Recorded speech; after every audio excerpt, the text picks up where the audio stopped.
அடுத்தது இந்த படத்தினுடைய ப்ரொடியூசர் ஆர்யா. ஸோ ஆர்யா தான் எனக்கு தெரியும். ஆர்யா தான் நிகாரிகா ப்ரொடக்ஷன் அவங்களை கொண்டு வந்தது. கொண்டு வரும்போது எல்லாமே சூப்பராக போச்சு. அப்போ ஆர்யா வந்து ஒருத்தர் சொன்னாங்களே, கிஷோர் எங்கே அவர்? கிஷோர் வாங்க வாங்க. இவர் தான் கிளாரிட்டி கிஷோர். இவரை கூட்டிகிட்டு வந்து என்கிட்ட ஒப்படைச்சிட்டு போயிட்டான். இவரை ஃபஸ்ட்டு கேட்டோன்னா என்ன சார்னா, அவர் வந்து ஒன்றும் இல்லை சார், எனக்கு கிளாரிட்டி இருந்தால் போதும் அப்படின்னாரு. நான் உடனே சரி ஓகே கிளாரிட்டி தானே அப்படின்ட்டேன். ஃபார் எக்ஸாம்பிள் ஒரு பேப்பர் கேட்டோன்னு வச்சுங்களேன், வெள்ளை பேப்பரா இல்லை ப்ரௌன் பேப்பரான்னுவார். வெள்ளை பேப்பர் கோடு போட்டுதா போடாதா? கோடு போட்டது. இப்படி போட்டதா இப்படி போட்டுதா? சரி இப்படி போட்டது. சரி போட்டதுக்கு அப்புறமா உங்களுக்கு A4 ஷீட் வேணுமா சின்னதாக வேணுமா? இப்படியே போயிட்டே இருக்கும் இந்த கிளாரிட்டி. இதுக்கு எண்டே கிடையாது. நான் சொல்லுவேன் சார் நீங்கள் எதனா ஒரு பேப்பர் கொடுங்க நாங்கள் எடுத்துகிட்டு போகிறோம் அப்படின்ட்டு. ஸோ என்னென்னா சினிமாவில் இந்த அளவுக்கு ஒரு கிளாரிட்டியாக நான் ஃபஸ்ட் டைம் ஒர்க் பண்ணது இவர் கூட தான். ஆனால் அது நல்லா இருந்துச்சு. ஏன்னா பிஃபோர் பேப்பரில் நம்ம எல்லாத்தையும் கிளாரிட்டியாக பண்ணதுனால இவ்வளோ பெரிய படத்தை எங்களால் கொஞ்சம் ஈஸியாக எடுக்க முடிஞ்சது. ஸோ அவருக்கு முதல்ல நன்றி. ரொம்ப தேங்க்யூ சார். கிளாரிட்டியாக இருக்கா பேச்சு? ஸோ அதுக்கப்புறமா ஆர்யா என்னுடைய நண்பரில் இந்த உயிர் நண்பன் அப்படின்வாங்களே அந்த மாதிரி. நாங்கள் கல்லூரியின் இல்லை காசு கொடுத்துருக்கான்னு சொல்லி தான் ஆகணும். அதாவது கல்லூரியின் கதை படத்தில் தான் நாங்கள் 2 பேரும் ஃப்ரெண்ட் ஆனோடனே ஃபஸ்ட்டு படத்தில் நல்லா க்ளோஸ் ஆகிட்டோம். அப்போ வந்து படத்துலலாம் பார்த்தீங்கன்னா ஹீரோயினுக்கு ஃப்ரெண்ட்ஸாக பெங்களூர்லேருந்து ரிச் கேர்ள்ஸ் கூட்டின்னு வந்து நடிக்க வைப்பாங்க. அவங்க தான் கூட வருவாங்க ஃப்ரெண்ட்ஸாக.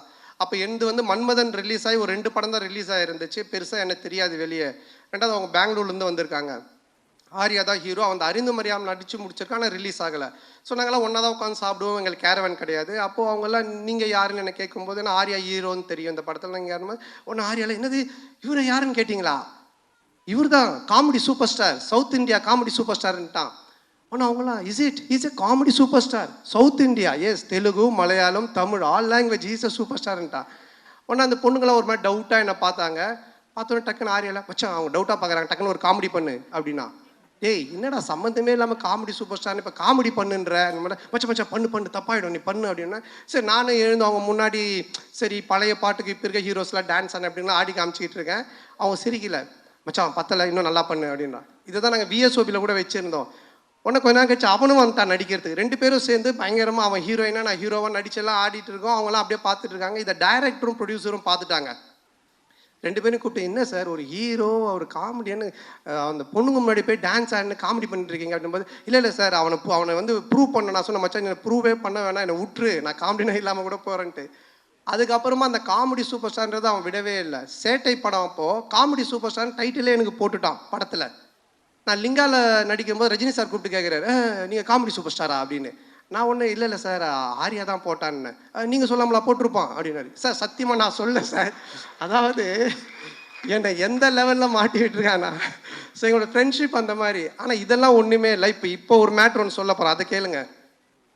என்னாச்சுன்னா இந்த படம் ஆரம்பிச்சிட்டோம். இந்த மாதிரி ஆனந்த் போய் லைன் சொல்லிட்டான், ஆர்யாவுக்கு பிடிச்சி போச்சு, ஆர்யா சூப்பர் நம்ம பண்ணலாம் அப்படின்னு சொல்லிட்டான். சொல்லி முடிச்சுட்டு 6 மந்த் ஆகிடுச்சு. நான் அதுக்கப்புறம் டிடி ரிட்டர்ன்ஸ் முடிச்சுட்டு வடக்குப்பட்டி ராமசாமி அப்புறம் இங்கே நான் தான் கிங்கெல்லாம் முடிச்சுட்டேன். ஸோ அப்புறம் ஆர்யா வந்தான், அவங்க ஃபுல் ஸ்டோரி சொன்னாங்க. ஆர்யா கேட்டுட்டான். நான் இந்த இன்பிட்வீனில் ஒரு இடம் வாங்கினேன். இடம் வாங்கி வீடு ஒரு பழைய வீட்டோட வாங்கினேன். அந்த வீட்டை வந்து ரெனோவேஷன் பண்ணிவிட்டு அங்கே போயிடலாம் அப்படின்ற ஒரு ஐடியாவில் நான் ரெடி பண்ணிகிட்டு இருக்கேன். எங்கள் அம்மாவும் ஒய்ஃபும் வெள்ளிக்கிழமைனா அந்த வீட்டுக்கு போயிட்டு விளக்கு ஏற்றுவாங்க. ஆல்மோஸ்ட் அந்த வீடு செட் ஆகிடுச்சு, தான் போகிறோம் அப்படின்ட்டு. ஆர்யா கதை கேட்டு முடிச்சுட்டு எங்கடா இருக்க அப்படின்னு சொன்னால், மச்சான் அந்த மாதிரி நான் இந்த ஒரு இடம் வாங்கியிருக்கேன்டா, அங்கே ஒரு வீடு இருக்குது, அது ரெனோவேஷன் பண்ணிட்டு இருக்கேன். சரி அங்கேயே நான் வந்துடுறேன் அப்படின்ட்டு அங்கே வந்தான். வந்து மச்சான் படம் சூப்பராக அது கதை நல்லா நம்ம பண்ணிடலாம், எவ்வளோ செலவுனாலும் பிரச்சனை இல்லை, செம்மையாக பண்ணிடலாம்.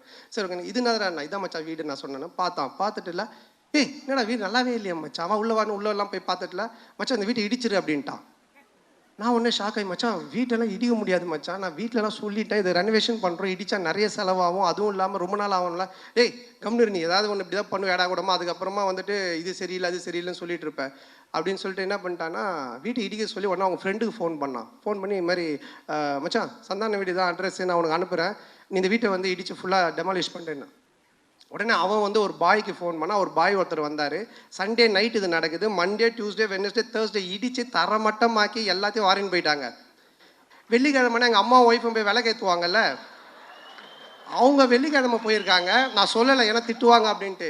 எங்கள் அம்மா போயிட்டு வீட்டை காணோன்னு சொல்லி தேடிக்கிட்டே இருக்கிறாங்க. இந்த தெருவு போயிருக்காங்க, அந்த தெருவு போயிருக்கிறாங்க. அதுக்கப்புறம் எனக்கு ஃபோன் அடிக்கிறாங்க, ராஜா நம்ம வீட்டை காணும்பா அப்படின்ட்டு. நான் எப்படா சொல்கிறதுன்னே எனக்கு தெரியல.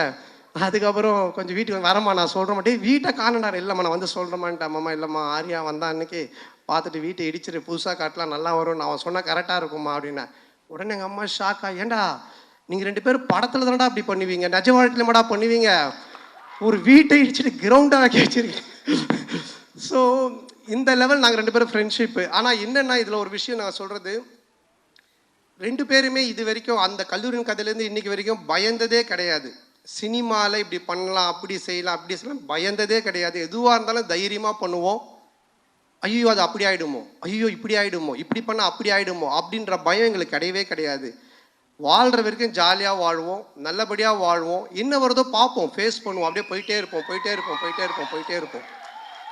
அந்த ஒரு எனர்ஜி தான் இன்னைக்கு வரைக்கும் ஆர்யாவை இங்கே ஒரு இந்த இடத்துல கொண்டு வந்து ஒரு ப்ரொடியூசராக நிற்க வச்சிருக்கு, என்னையும் ஒரு படம் பண்ணி போயிட்டு இருக்கிற இடத்துல வச்சிருக்கு. ஸோ நாங்கள் 2 பேரும் பயந்ததே கிடையாது. இந்த படம் நீங்கள் சொன்ன மாதிரி ஆர்யா சொன்ன மாதிரி என்னுடைய பிரச்சனையை தீர்த்து படத்தை பண்ணுறதெல்லாம் வந்துட்டு வேறு யாருனா இருந்தாங்கன்னா என் வீட்டு வாசலே தான் படுத்திட்டு இருந்திருப்பாங்க. ஸோ அந்த அளவுக்கு, ஏன்னா ஆர்யா சொன்னது, நீ இந்த படம் பண்ணி முடிக்கிற வரைக்கும் வேறு படம் கமிட் ஆகாத, ஃப்ரீயாக பண்ணு, உன் பிரச்சனை எல்லாத்தையும் நான் பார்த்துக்கிறேன், உன் வேலை படத்தை ஜெயிக்கிறது மட்டும்தான் அப்படின்னு சொன்னோம். அதுக்காக இறங்கி இந்த படத்தில் வேலை செஞ்சுருக்கேன். நிச்சயமாக இந்த படம் மிகப்பெரிய ஒரு வெற்றி படமாக ஆர்யாக்கு நான் திருப்பி தருவேன். மிகப்பெரிய வெற்றி படமாக இது இருக்கும். செய்திகளை உடனுக்குடன் தெரிந்து கொள்ள உடனே சப்ஸ்கிரைப் பண்ணுங்க.